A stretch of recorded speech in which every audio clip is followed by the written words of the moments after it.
Bonjour. C'est Julie. Je regarde ce qui se passe sur la toile, et je peux vous dire que l'actualité est inquiétante.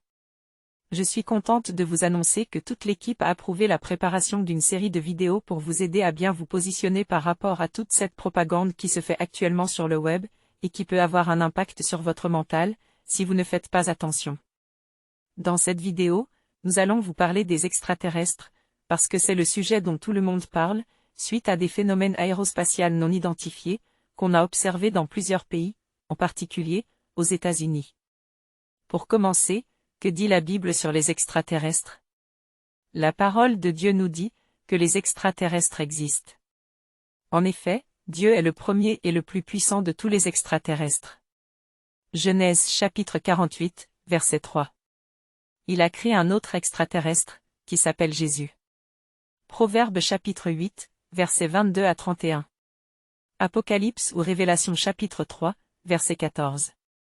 Le récit de la Genèse nous explique que c'est Dieu et Jésus, qui se sont mis ensemble, pour créer les autres extraterrestres, que nous appelons des anges, et aussi, l'univers avec tout ce qu'il renferme.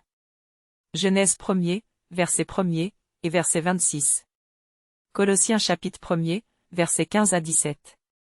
La Bible nous apprend aussi, que plusieurs extraterrestres, sont venus se marier avec des humains, à l'époque de Noé. Genèse chapitre 6, verset 4. 2 Pierre chapitre 2, verset 4. Il est aussi important de bien comprendre qu'il existe deux groupes d'extraterrestres. Dans le premier groupe, on trouve nos amis extraterrestres, qui sont là pour nous protéger, et veiller à ce que nous ayons un bel avenir. Jérémie chapitre 29, verset 11. Psaume 91, verset 14. Dans le deuxième groupe, on retrouve des extraterrestres qui sont nos ennemis, et qui veulent nous faire du mal. Cette division a commencé, dans le jardin d'Éden, avec un extraterrestre qui est devenu Satan le diable. Genèse chapitre 3, versets 1er à 24. Ézéchiel chapitre 28, versets 14 et 15. Nous savons aussi que Jésus a reçu de Dieu, plusieurs missions pour la planète Terre. En effet, Jésus était avec Moïse, quand Dieu a décidé de libérer son peuple de l'esclavage égyptien. Exode chapitre 23, versets 20 à 23. Jésus était également sur la montagne de Sinaï, quand Dieu donna les 10 commandements à Moïse. Actes chapitre 7, versets 38 et 53. Après la mort de Moïse, Jésus a aidé Josué à faire rentrer le peuple Israël, en Canaan, la terre promise. Josué chapitre 5, versets 13 à 15. Cela ne devrait pas vous surprendre, puisque Jésus est la parole de Dieu. Dans son rôle de porte-parole, tout message de Dieu pour les humains, doit passer, nécessairement par Jésus. Apocalypse chapitre 1er, verset 1er. Jean chapitre 1er, verset 1er. Apocalypse chapitre 19, verset 13. La plus grande mission de Jésus était de venir sur la terre, pour sauver les humains du péché et de la mort.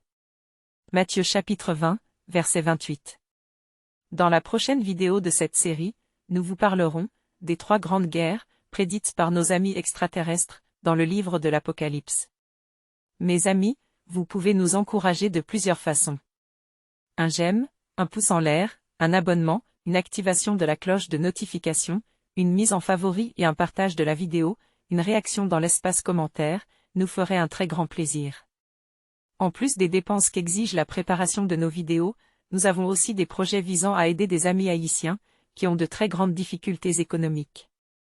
Si votre cœur vous pousse, comme nous, à la générosité, contactez-nous dans l'espace commentaire, et nous vous expliquerons comment vous pouvez nous supporter.